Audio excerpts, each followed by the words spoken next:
The stars belonged to the Varathians, and they had belonged to them for 300 years. Every species in the galaxy knew this truth. The Varathian Empire stretched across 2,000 star systems, and their warships numbered in the tens of thousands. When the Varathians wanted something, they took it. When they gave an order, species obeyed. This was the way of things, and nobody questioned it anymore.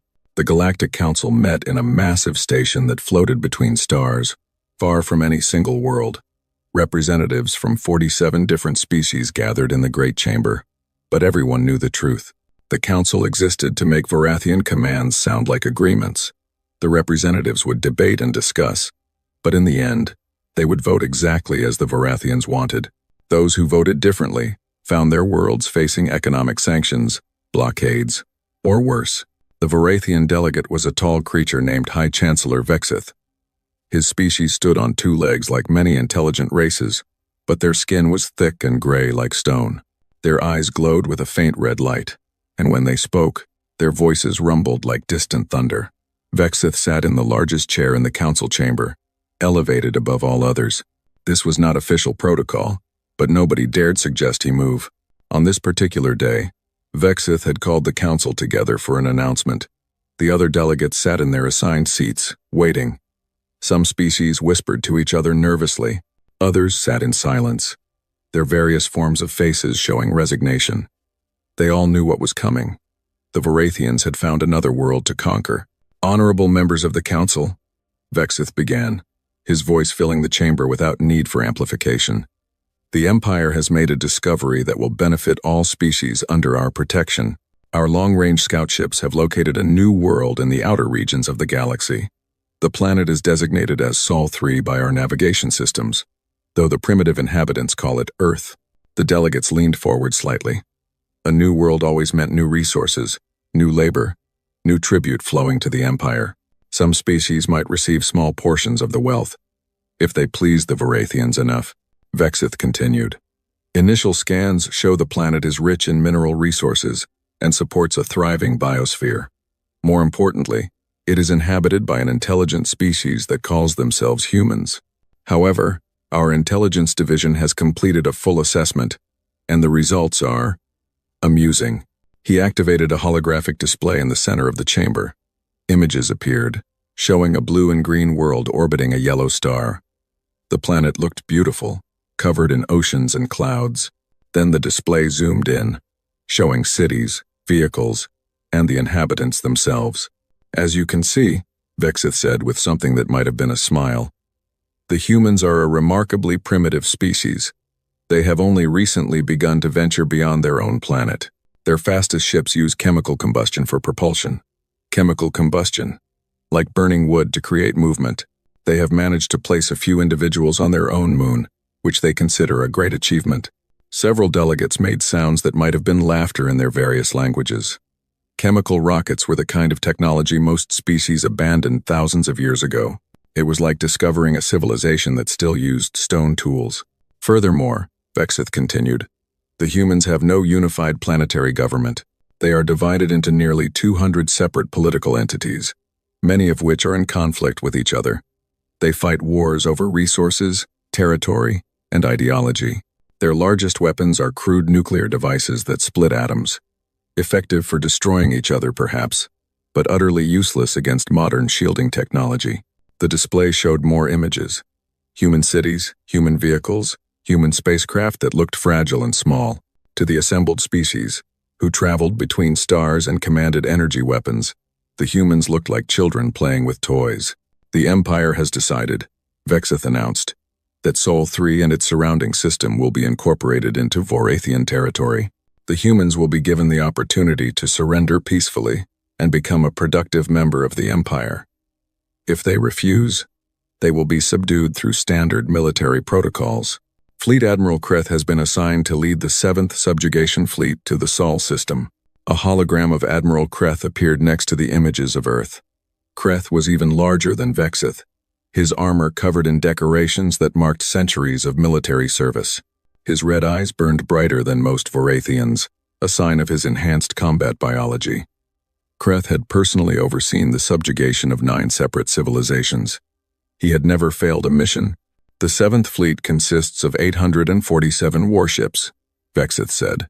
This includes 6 dreadnoughts, 42 battleships, 150 cruisers, and various support vessels. Standard protocol for a pre-FTL civilization is typically 100 ships.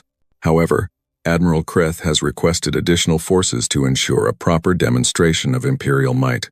The humans should understand, immediately and completely, that resistance is impossible.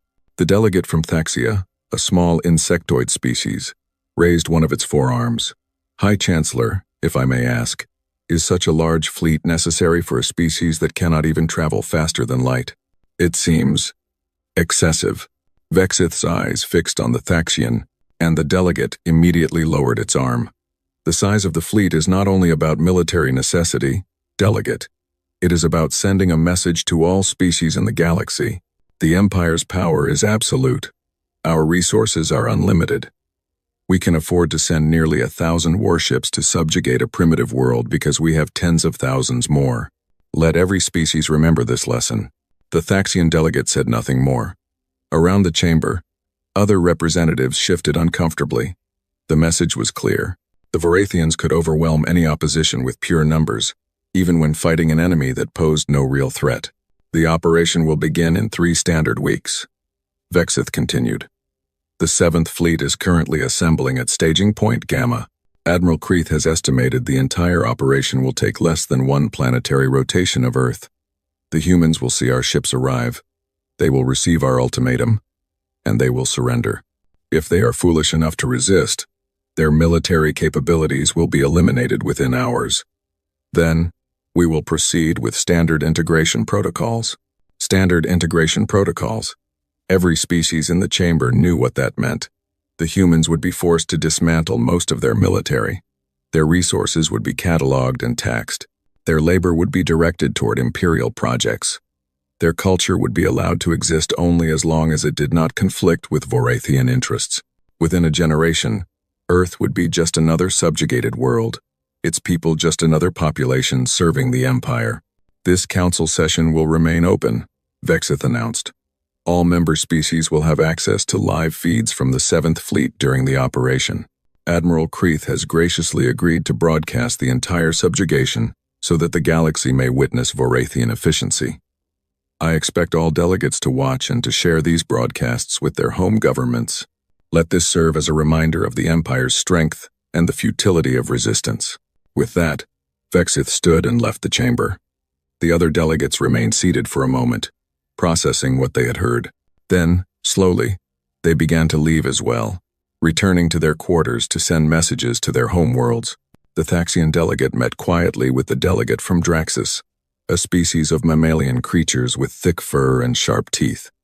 They stood in a side corridor, away from the main traffic of the station. "Do you think the humans know?" the Thaxian asked quietly. "Do they have any idea what is coming for them?" The Draxian shook its head sadly. How could they? They barely understand that other intelligent species exist. They have been shouting into the void with their radio transmissions for decades, hoping someone might answer.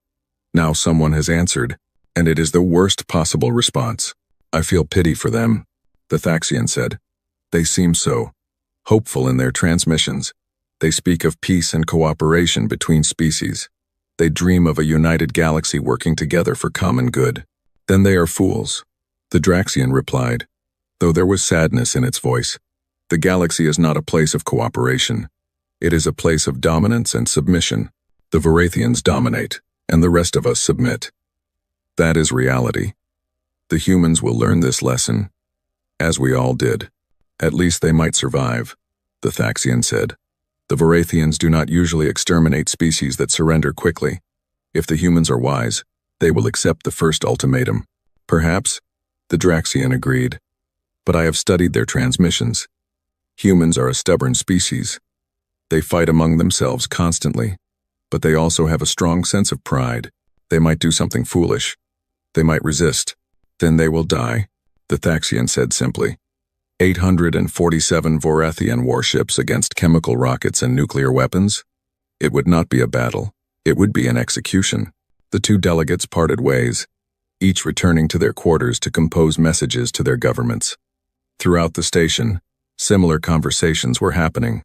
Some species felt pity for the humans. Some felt relief that the Vorithians were focused elsewhere.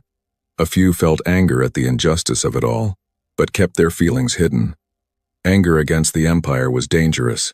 In the highest levels of the station, in a secure command center that only Vorathians could access, High Chancellor Vexith met with Admiral Kreth via holographic communication. Kreth's image stood in the center of the room, life-sized and imposing. "The Council has been informed," Vexith reported. "They will watch the operation as required."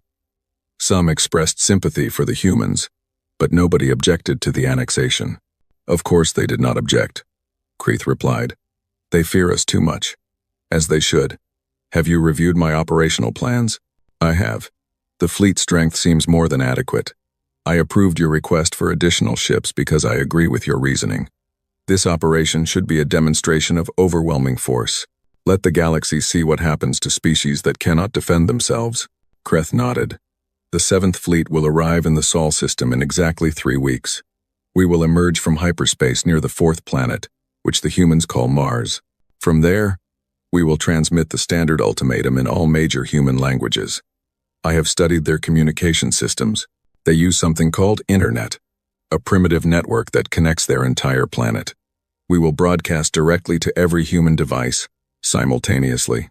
"What do you expect their response to be?" Vexith asked. "Complete panic," Kreth said with satisfaction.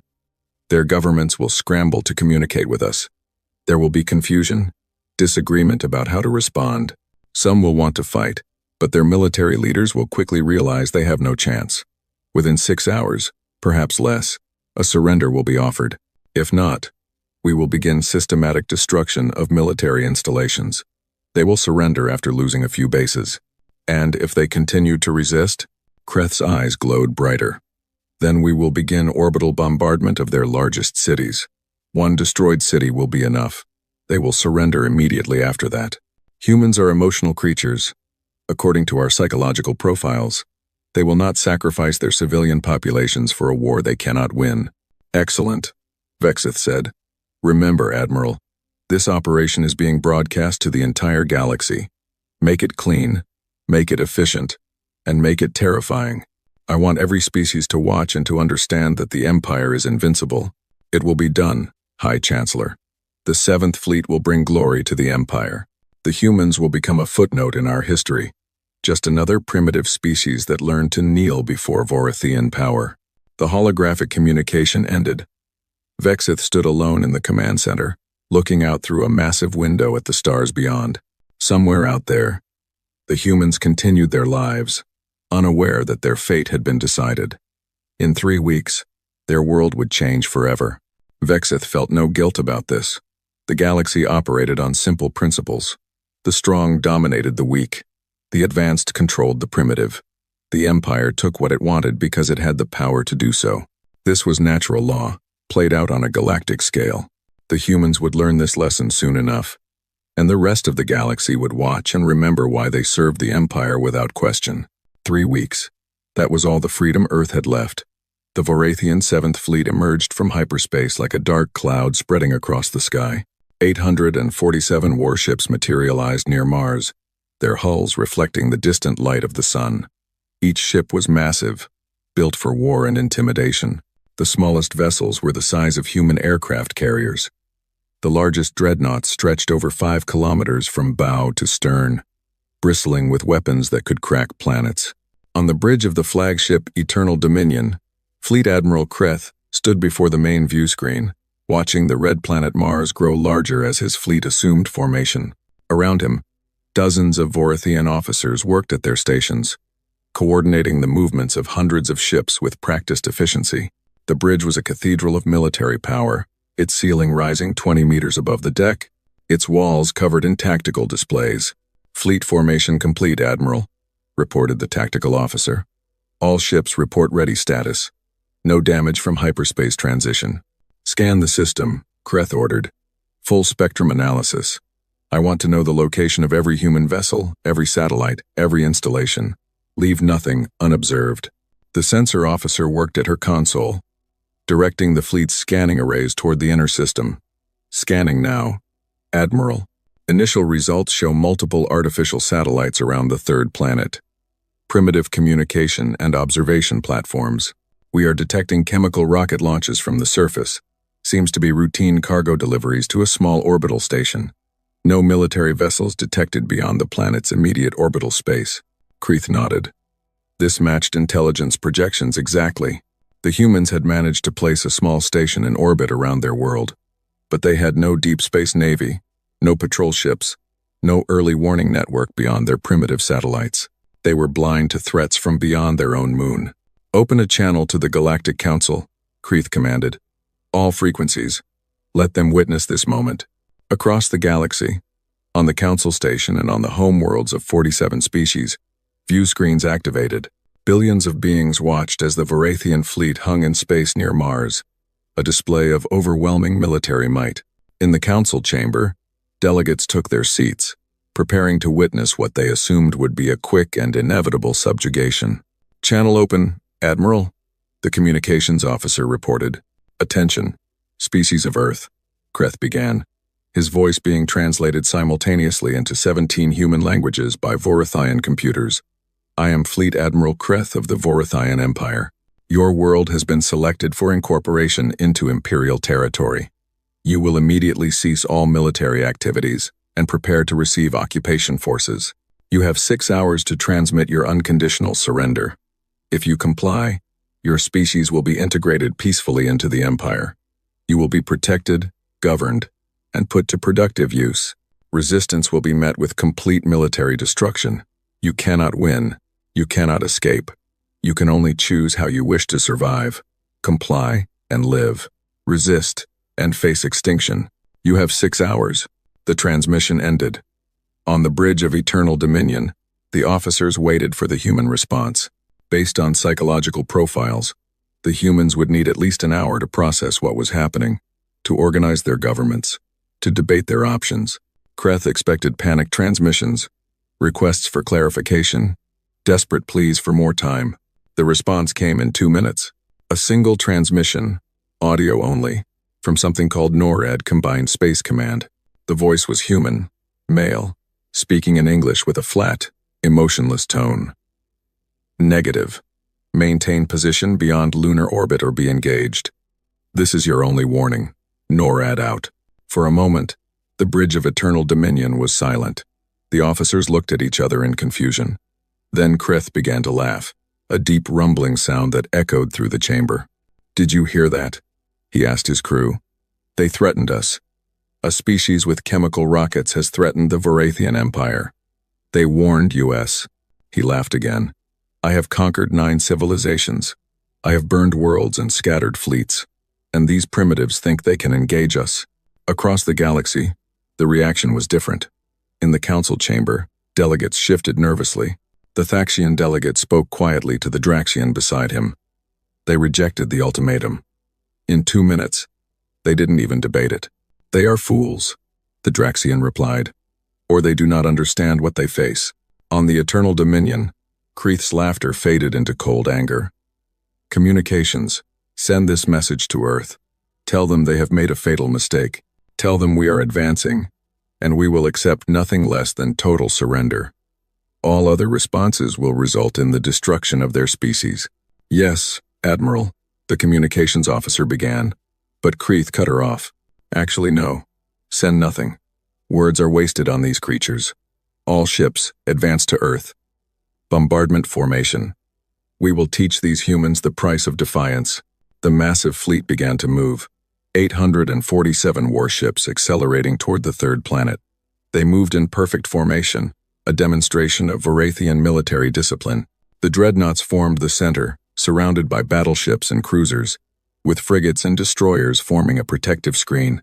It was a formation designed to crush any opposition while protecting the core command vessels. Estimate time to Earth orbit? Kreeth asked. At current speed, 43 minutes. Admiral, excellent. Maintain full sensor scans. If the humans launch any weapons, I want to know immediately.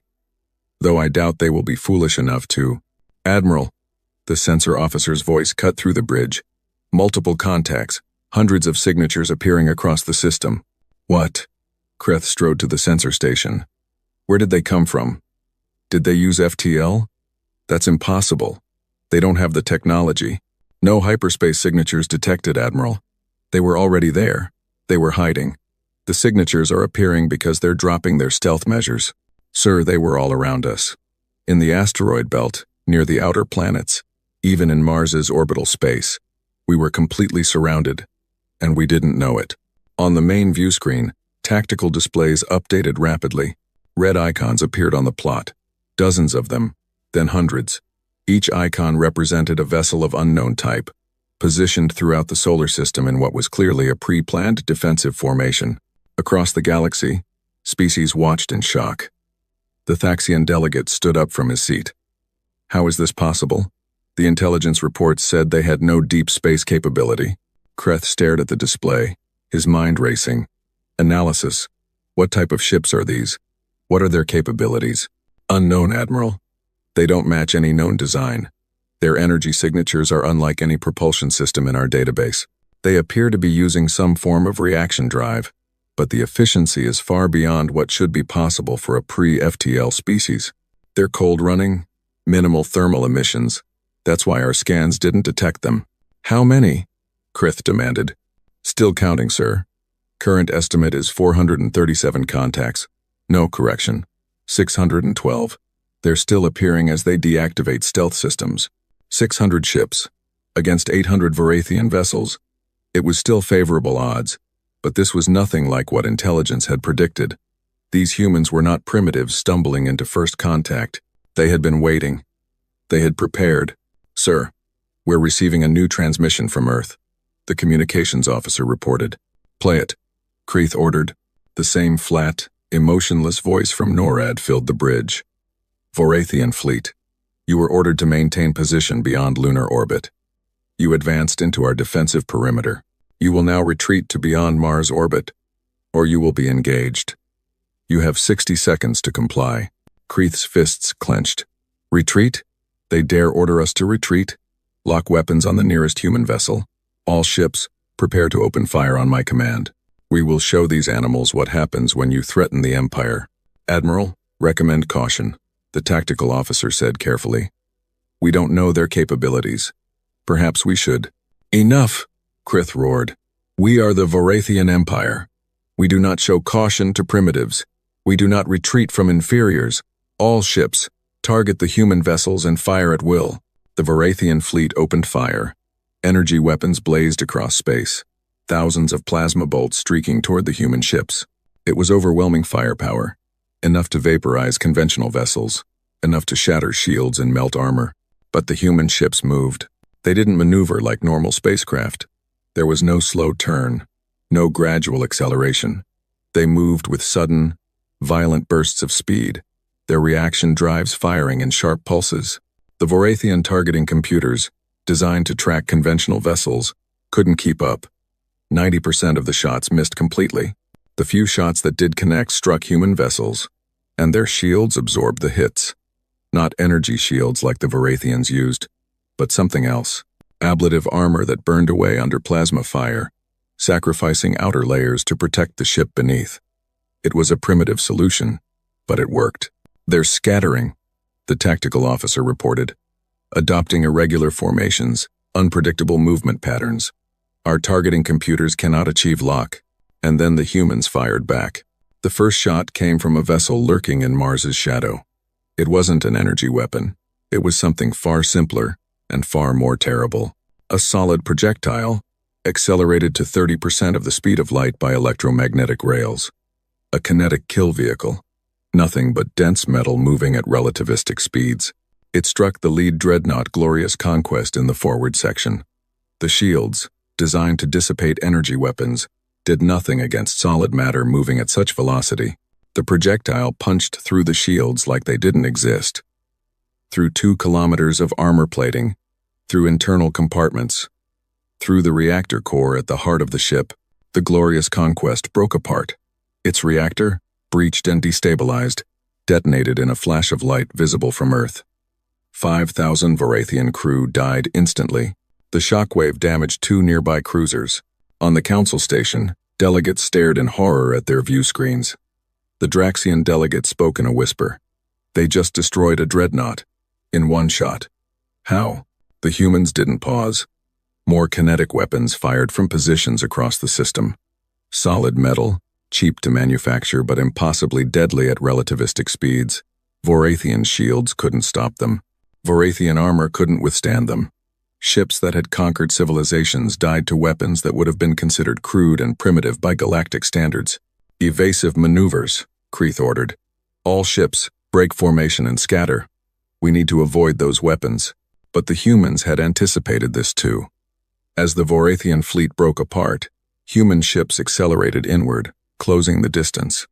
And as they closed, they revealed other weapons. Missiles that maneuvered in ways that should have been impossible. Nuclear-tipped warheads that detonated against Vorathian hulls. Lasers pumped by nuclear explosions that burned through armor at close range. They're everywhere, the sensor officer shouted. Sir, they're using our own debris as cover. They're hiding behind our destroyed ships and ambushing our formations. Kreeth watched in growing horror as his fleet was torn apart.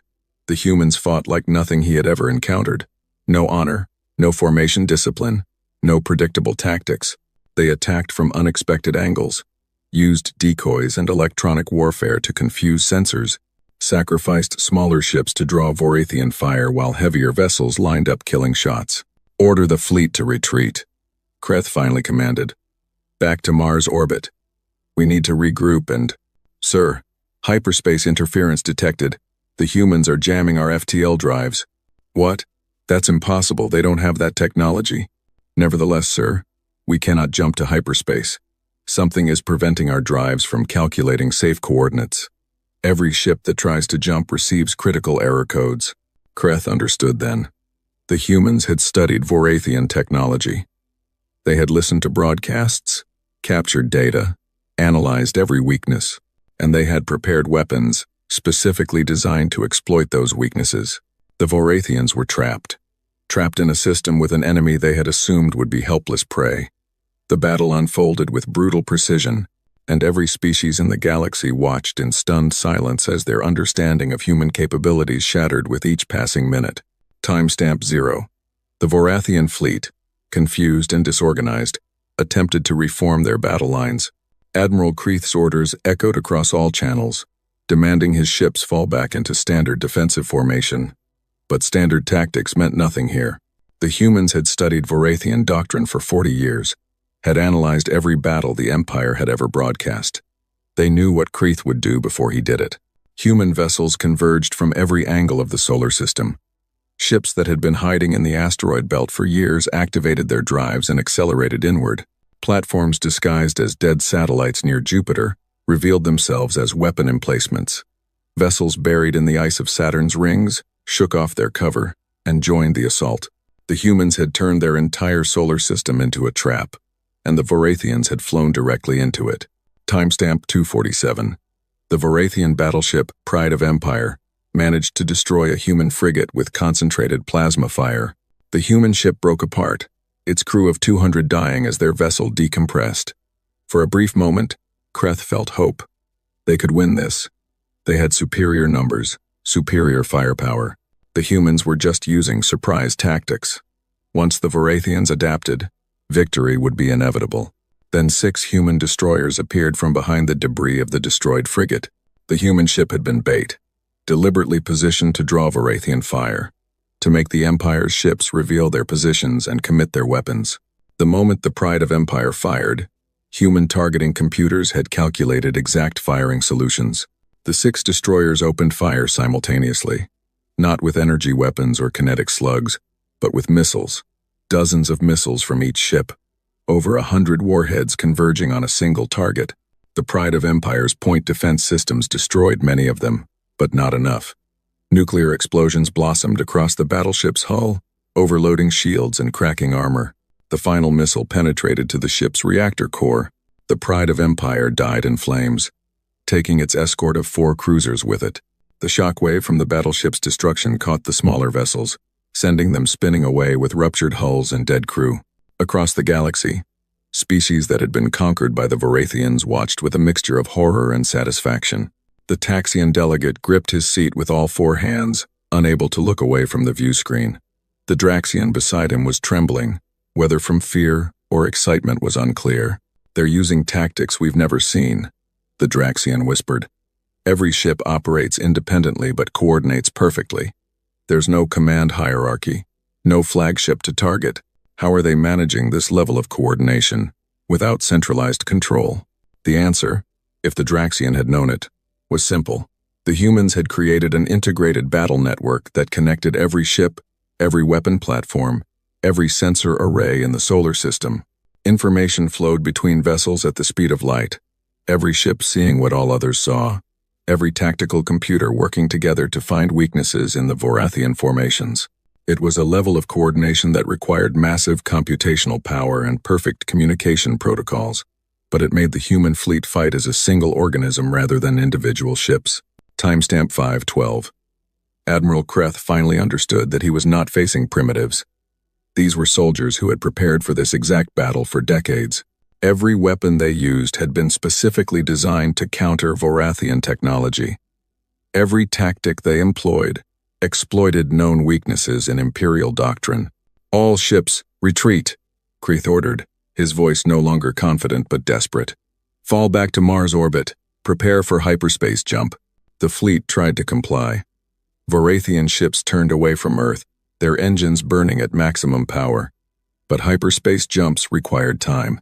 The ship's computers needed 30 seconds to calculate safe coordinates, to plot a course through hyperspace that wouldn't result in catastrophic collision with stellar masses.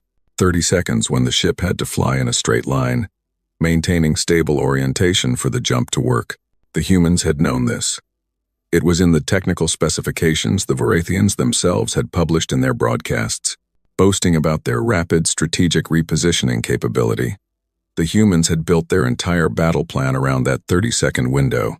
As Vorathian ships oriented for jump, human missiles found them. Each ship attempting to flee became a priority target. Kinetic weapons, nuclear warheads, and concentrated laser fire struck vessels at their most vulnerable moment. Ships exploded or tumbled away with their hyperdrives destroyed, unable to escape, unable to fight effectively. "They're not letting us retreat," the tactical officer shouted. "Sir, every ship that tries to jump is being targeted. We've lost 43 vessels in the last minute alone." Kreth stared at the tactical display, watching red icons representing his ships disappear one by one. This was supposed to be a simple subjugation mission, a demonstration of Imperial power. Instead, it was becoming a massacre. Timestamp 833. The Vorathian cruiser Infinite Victory managed to destroy a human frigate that had gotten too close. The cruiser's captain, an experienced officer named Threxus, allowed himself a moment of satisfaction. Finally, a confirmed kill. Finally, proof that the Vorathians could still fight. That satisfaction lasted exactly 4 seconds. 6 human destroyers, which had been pretending to flee, suddenly reversed course. They had used the frigate as bait again, the same tactic that had worked before. The human ships didn't value individual vessels the way the Vorathians did. They saw their own ships as tools, as weapons to be expended if it meant destroying enemy vessels. It was a calculus that horrified the Vorathians, who valued military tradition and individual ship honor. The destroyers opened fire at point-blank range. The Infinite Victory and its 3 escort ships were hit by concentrated fire from multiple directions simultaneously. Shields collapsed, armor melted, reactors went critical. 4 Vorathian ships died in the span of 40 seconds, their wreckage adding to the growing debris field that made the space near Earth increasingly hazardous to navigate. Across the galaxy, species were beginning to understand what they were witnessing. This wasn't just a battle.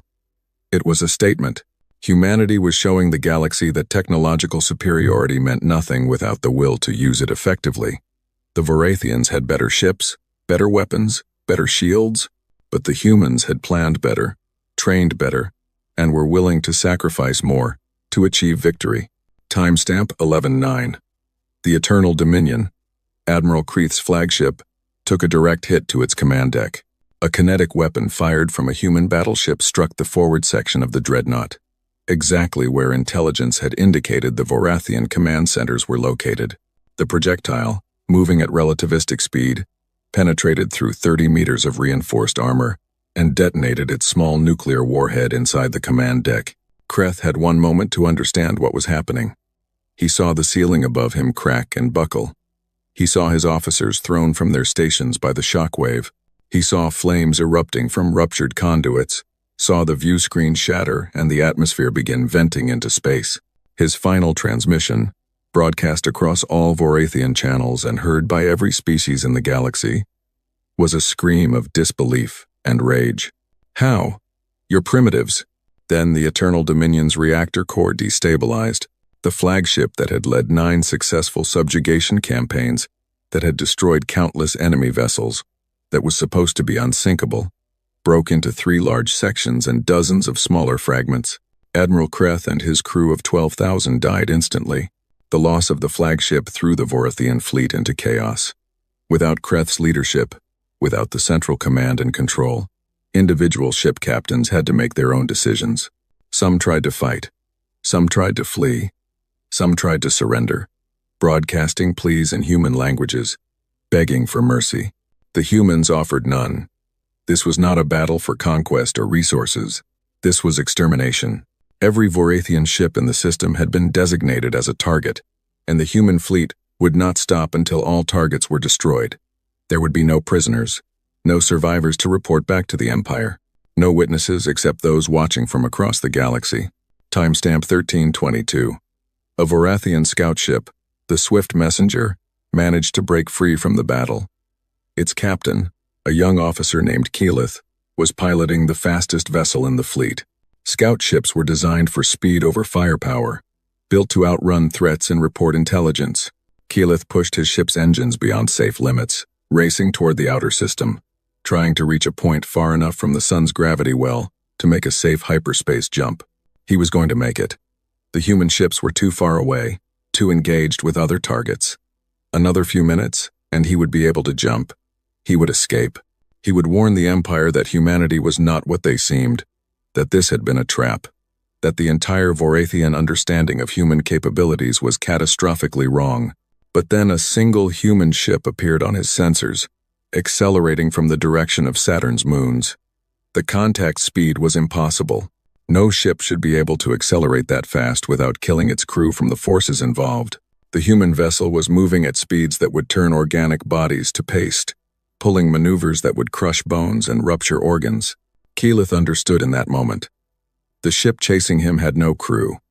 It was automated, a drone controlled by computer, capable of maneuvers no living pilot could survive. And it was faster than his scout ship. The drone caught up to the Swift Messenger at timestamp 1358. It didn't use missiles or energy weapons.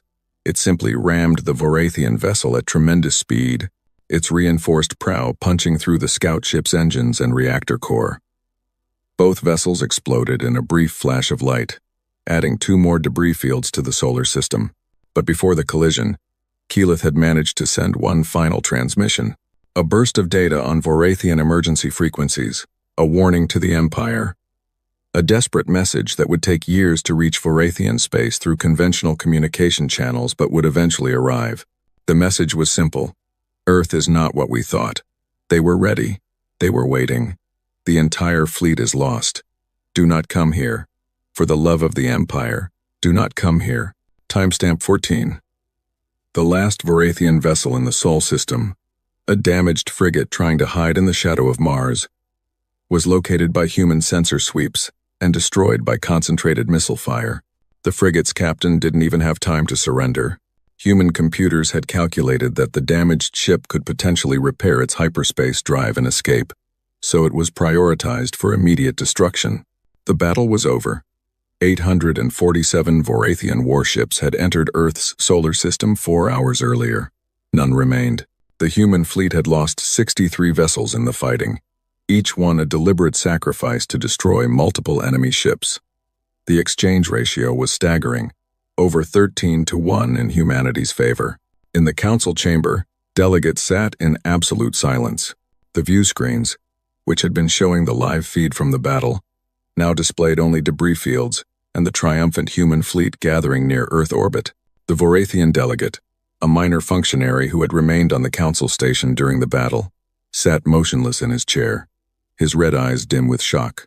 Finally, the Thaxian delegate spoke, his voice barely a whisper. The Vorathian Empire has ruled the galaxy for 3 centuries. They have conquered 17 civilizations.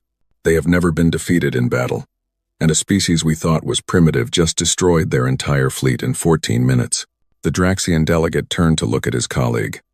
Not 14 minutes. This didn't start 14 minutes ago. This started 40 years ago, when the humans first detected Vorathian broadcasts. They have been preparing for this day for 4 decades.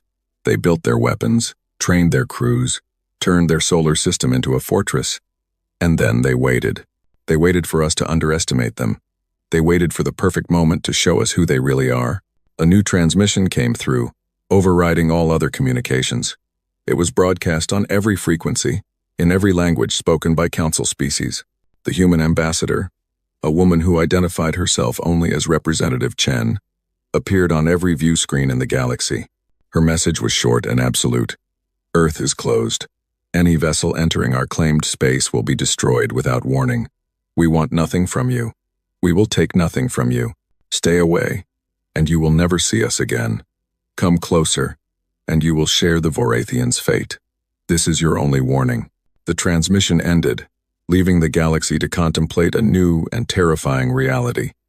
Humanity had announced itself to the stars, and they had done so with overwhelming violence. The Galactic Council chamber had never been so full. Every species sent their representatives, and many sent their military commanders as well. They needed to understand what had happened. They needed to know if they were next.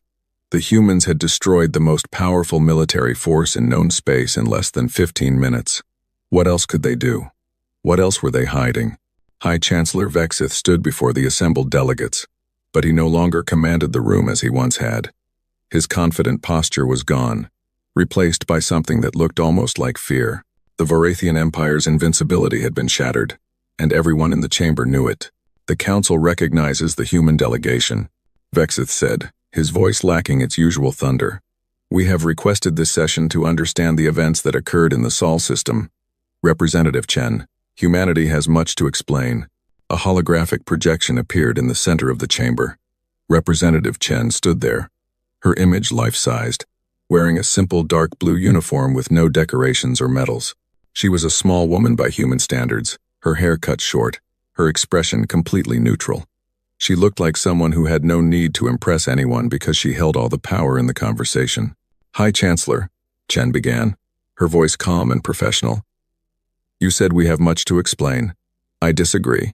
We owe you no explanations, but in the interest of preventing future misunderstandings, I will provide one anyway. The Thaxian counselor, speaking carefully, asked the question on every mind. Representative Chen, our intelligence indicated that humanity was decades away from achieving faster-than-light travel. You had no energy shields, no plasma weapons, no graviton technology. How did you defeat a Vorathian fleet that possessed all of these advantages? Chen smiled slightly, though there was no humor in it. Counselor, your question reveals the fundamental mistake everyone made about Earth. You measured our technology and assumed you understood our capabilities. You saw that we used chemical rockets and nuclear weapons and decided we were primitive. You were wrong. She activated a display that showed a timeline, visible to all delegates. 40 years ago, human radio telescopes detected transmissions from outside our solar system, Vorathian military broadcasts. To be specific, fleet movements, tactical discussions, celebration of conquered worlds. We learned that intelligent alien life existed. We also learned that space was not a friendly place. We learned that the dominant power in this region of the galaxy conquered species like ours without hesitation. The delegates shifted uncomfortably. Many of them had participated in council sessions where Vorathian conquests were ratified and approved. They had watched broadcasts of subjugation operations and done nothing. Chen continued. Humanity's governments made a decision that day. Every nation on Earth, all of our separate political entities, agreed on one thing. We would not become another subjugated species. We would prepare, and we would be ready when the Vorathians came for us, because we knew they would eventually come. You spent 40 years preparing for this? The Draxian military observer asked. How did you maintain secrecy for so long? We went dark, Chen explained. We stopped all radio transmissions into deep space. No more broadcasts, no more messages to the stars. From space, it looked like we were exactly what you thought we were. A primitive civilization playing with chemical rockets, slowly building a small orbital infrastructure. What you didn't see was what we were building in secret. The display changed, showing images of massive construction projects in asteroid fields, on the dark side of Earth's moon, in the rings of Saturn. We diverted 15% of global GDP to military development. Every nation contributed. We built shipyards where your sensors couldn't detect them. We mined resources from asteroids and moons. We trained soldiers and designed weapons. Everything was done in secret. Everything was designed to be invisible to your scanners. But the technology, Vexith interrupted. Your weapons should not have been effective against our shields and armor. Kinetic weapons are primitive. Nuclear weapons are crude. How did they work? Chen turned to face the Vorathian delegate directly. Because we studied you, High Chancellor. For 40 years, we listened to your broadcasts. We watched recordings of your battles. We analyzed every piece of information you freely shared with the galaxy. Your fleet compositions, your shield frequencies, your armor specifications, your tactical doctrines. You published all of this information, broadcasting it proudly to demonstrate your superiority. She paused, letting that sink in. You told us exactly how to kill you, and then you were surprised when we did it. Your shields are designed to dissipate energy weapons. They do almost nothing against solid matter at relativistic speeds. Your armor is built to withstand plasma, but it cracks under kinetic impact. Your tactics rely on formation, discipline, and centralized command, so we use decentralized operations and unpredictable attack patterns. We didn't match your technology. We countered it. The Thaxian counselor spoke again, his voice shaking slightly. You said you used kinetic weapons. Accelerating mass to 30% of light speed requires enormous energy. How did you achieve this without energy shields to protect your ships? We didn't need shields like yours, Chen replied. We used ablative armor, cheap to manufacture, effective enough for our purposes. When your plasma weapons hit our vessels, the outer layers burned away, protecting the ship beneath. It's a simple solution, but it worked. Many of our technologies are simple. Counselor, that's their strength. They're reliable, easy to produce in large quantities, and they don't require the exotic materials your advanced systems need. She advanced the display again, showing schematics of human vessels. Our ships are built around the principle of redundancy and simplicity. If a system fails, there are backups. If a component is damaged, it can be quickly replaced. Our vessels are not elegant or sophisticated by your standards, but they are effective. And we built hundreds of them in secret over 4 decades. The delegates were beginning to understand the scope of what humanity had accomplished. An entire species, unified by external threat, had transformed their world into a military fortress without anyone in the galaxy noticing. It was unprecedented. A delegate from a small species called the Yelanx asked a question in a trembling voice. Representative Chen, your tactics in the battle were brutal. You used your own ships as bait, sacrificed crews deliberately to destroy Vorathian vessels. You showed no mercy, took no prisoners. Is this how humanity conducts war? Chen's expression didn't change. Yes, when we fight to win. We don't fight for honor or glory. We fight to survive. Every human crew that went into that battle knew they might not come back. They volunteered anyway, because they understood what was at stake. If the Vorathians had won, Earth would have been subjugated. Our species would have spent generations serving the Empire. We chose death over slavery. She looked around the chamber, meeting the eyes of delegates from species that had accepted Vorathian rule.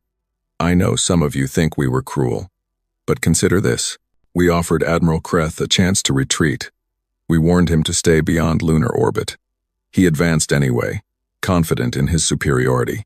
He thought we were primitives who would panic and surrender. He was wrong, and his fleet paid the price for his arrogance. The Draxian observer leaned forward. What about your stealth technology? How did you hide hundreds of ships from Vorathian sensors? Basic thermodynamics, Chen answered.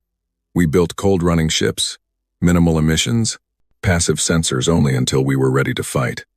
We positioned vessels in locations your scanners wouldn't carefully examine. The asteroid belt, the rings of Saturn, the dark side of our moon. We hid in plain sight, disguised as debris or dormant satellites.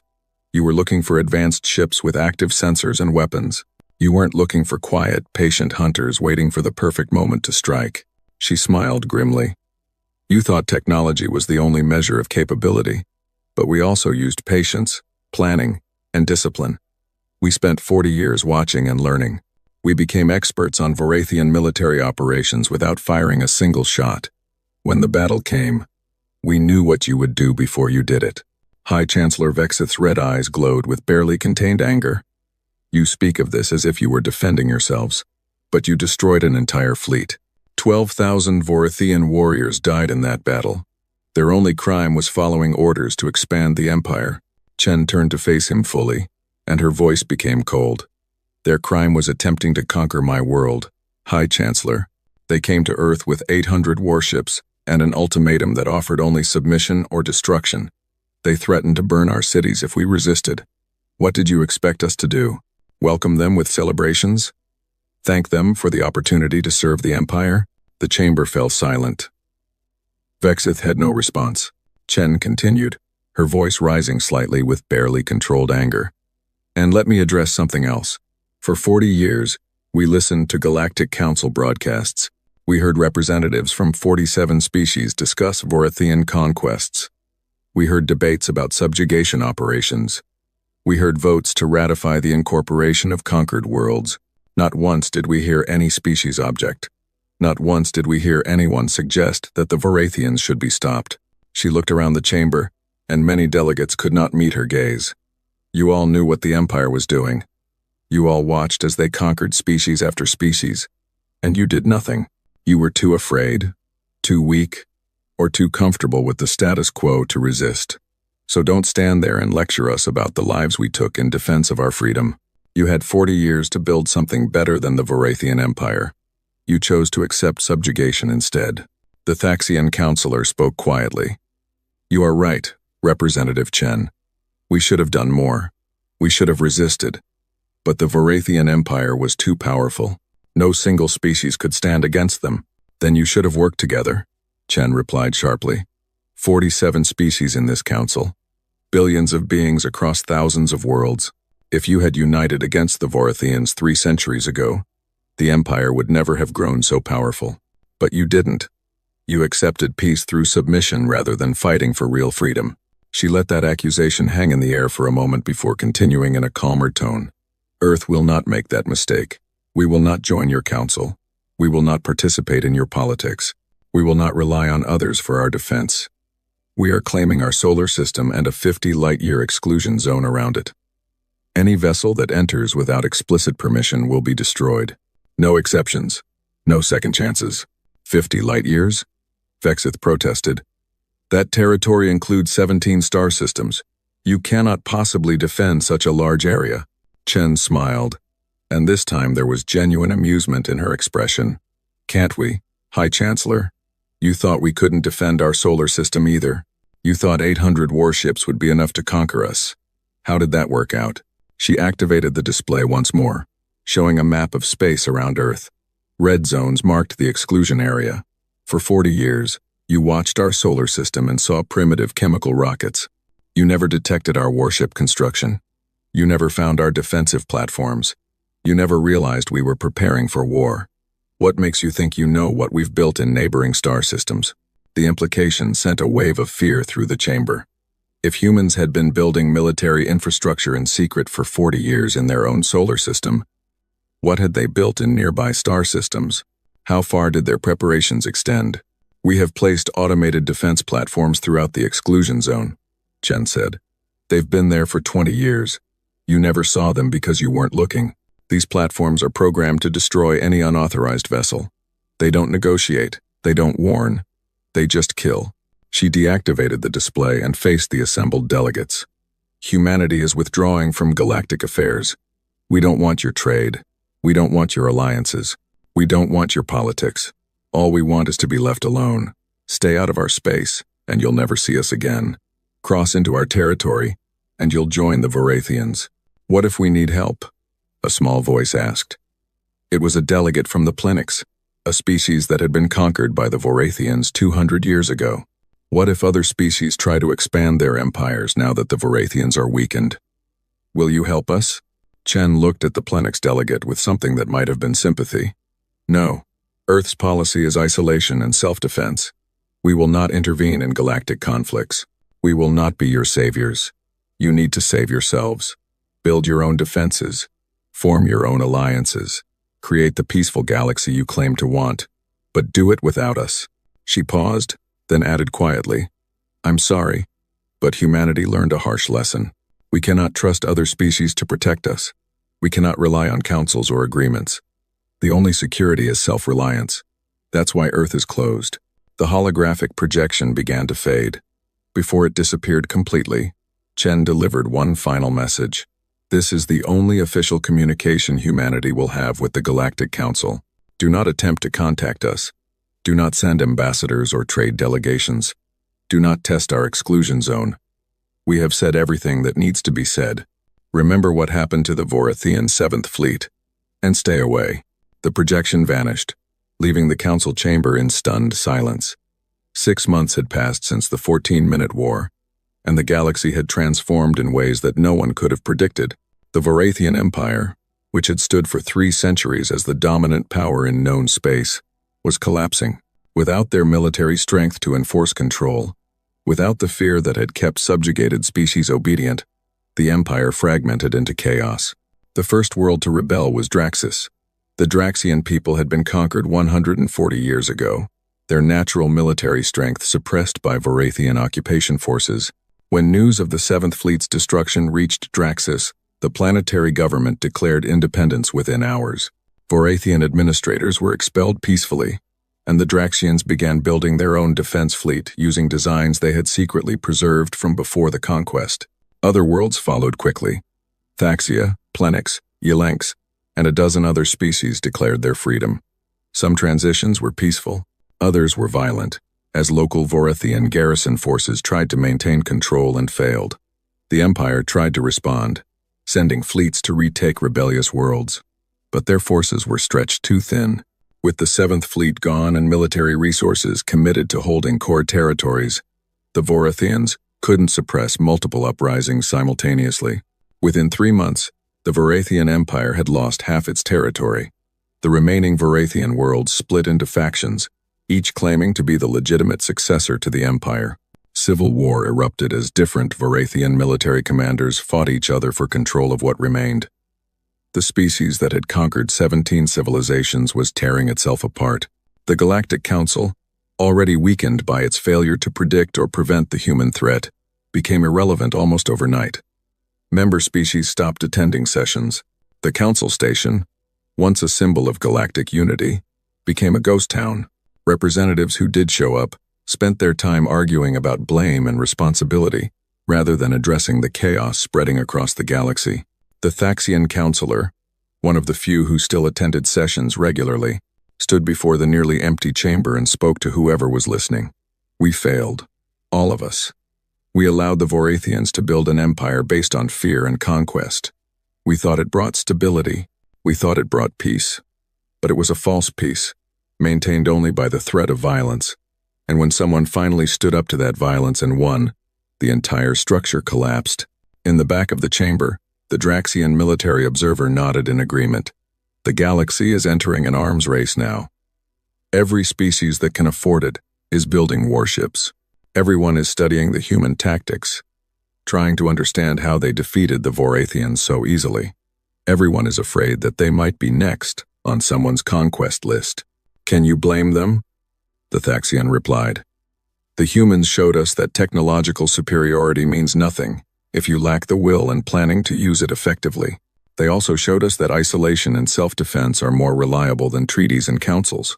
Why would any species trust the council to protect them after we failed so completely to see the threat Earth posed? The Draxian had no answer to that.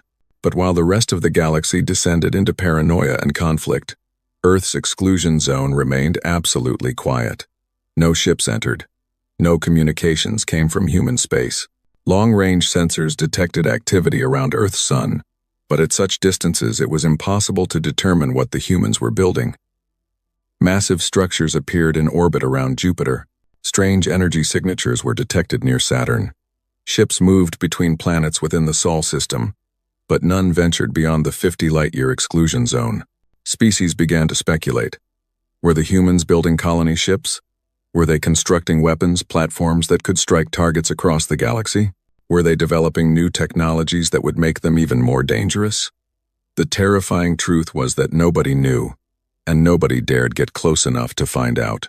A small exploration vessel from the Plenix homeworld made the mistake of entering the exclusion zone, searching for habitable planets to colonize. The ship was 51 light-years from Earth when it crossed the boundary. There was no warning, no communication. Automated defense platforms that had been hiding in the darkness activated and destroyed the Plenix ship with kinetic weapons. The entire crew of 37 died instantly. The message was clear. Earth had meant every word. The exclusion zone was absolute.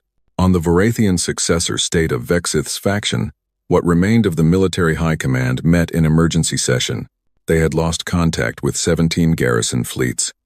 Their economy was collapsing as former subjugated species stopped sending tribute, and civil war was draining their remaining resources.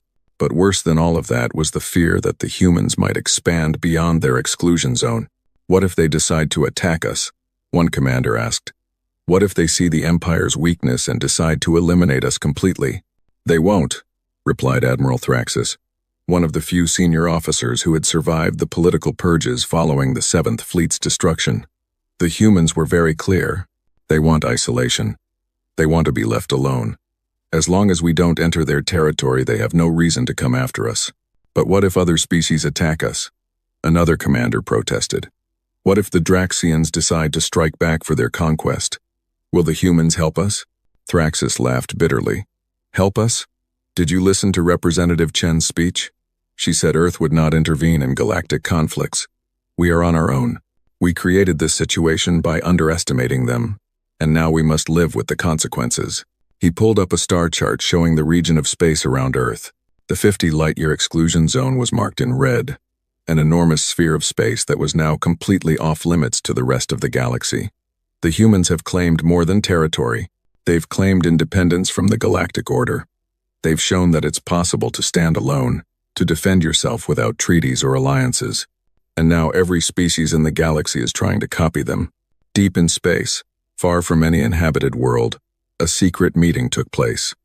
Representatives from 7 species gathered aboard a neutral vessel, meeting without official approval from their governments. They called themselves the Liberation Coalition, and they had a radical idea.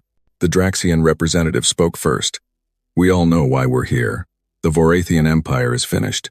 The Galactic Council is useless. The humans have shown us that self-reliance and strength are the only real security. But we cannot all become Earth. We do not have 40 years to prepare. We do not have their unity or their resources. Then we work together, said the Thaxian representative. We pool our resources, share technology, build a defensive alliance that can protect us from anyone who tries to build a new empire. But the humans, the Plenix representative interrupted. What if they see us as a threat? What if they decide that a unified alliance is dangerous to their security? Then we make it clear that we are not a threat to them.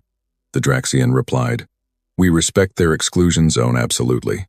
We make no attempts to contact them or gather intelligence on their activities. We prove through our actions that we want the same thing they do. Peace through strength and the right to self-determination.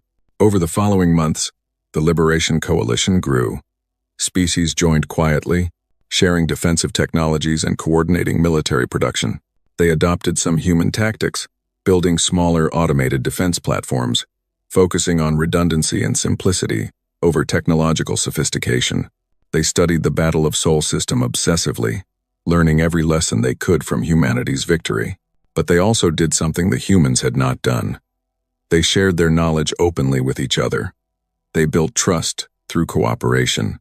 They created something that the Galactic Council had never been, a true alliance of equals working toward mutual defense.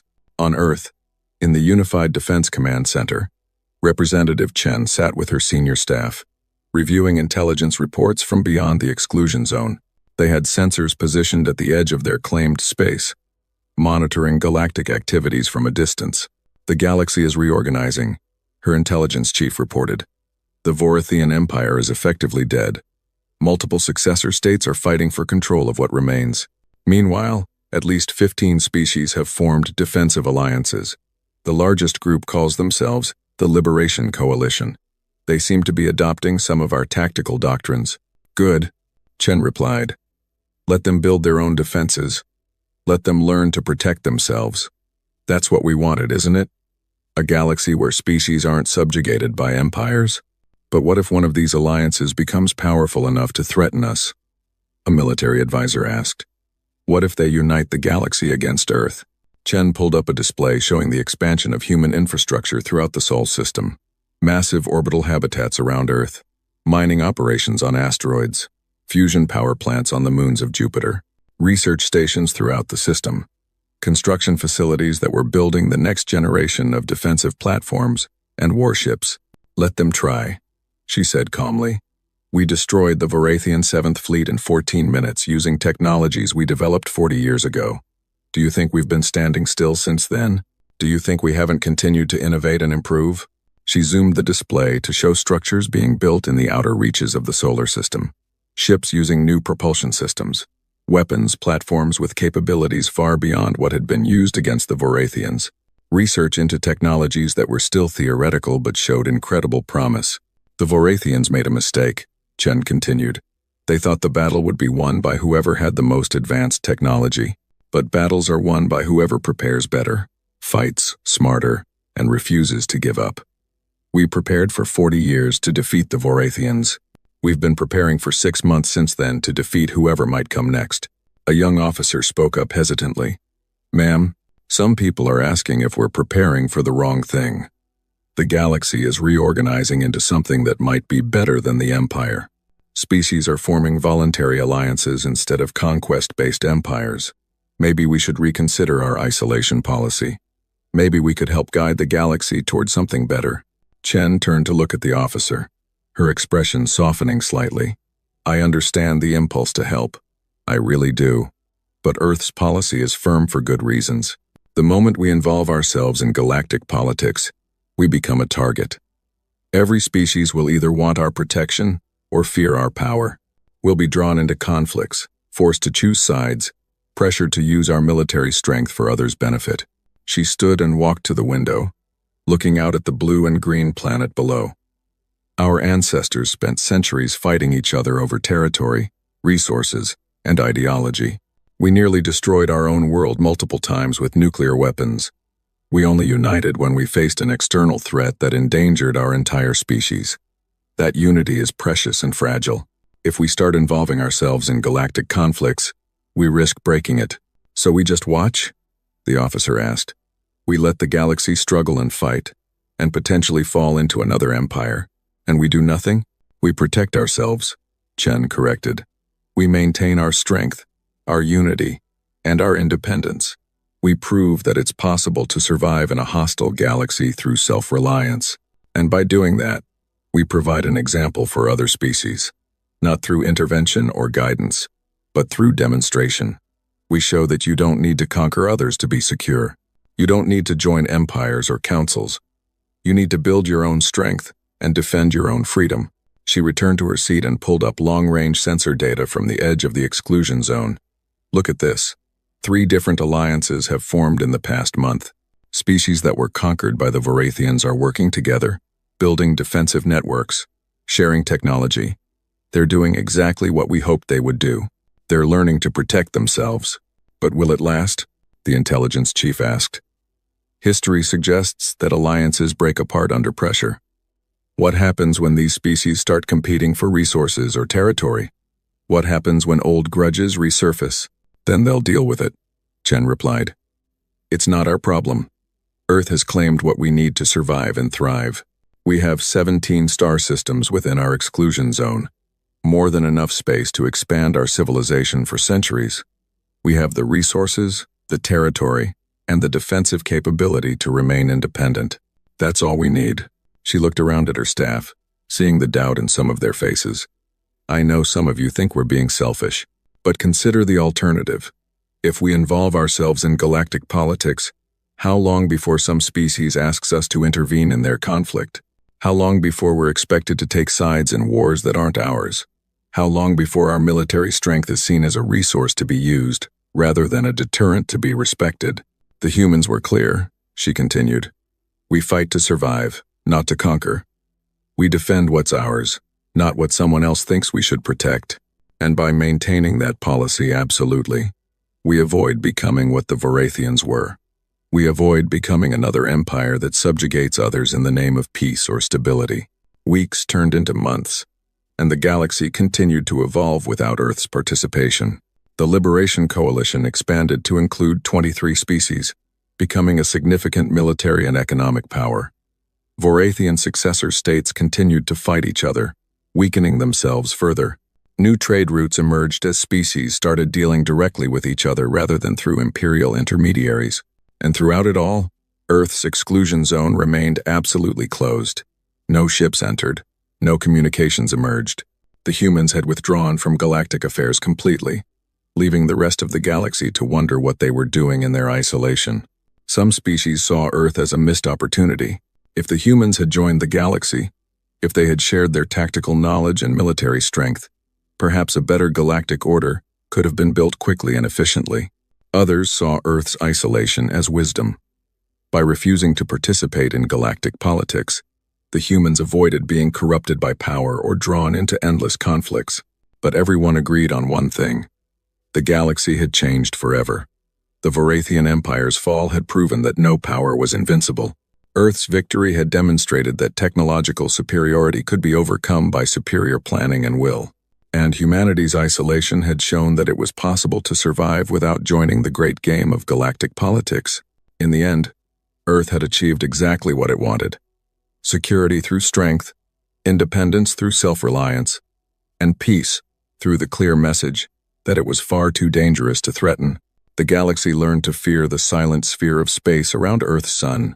They learned that beyond that boundary lay a species that would not negotiate, would not compromise, and would not hesitate to destroy anyone who crossed them.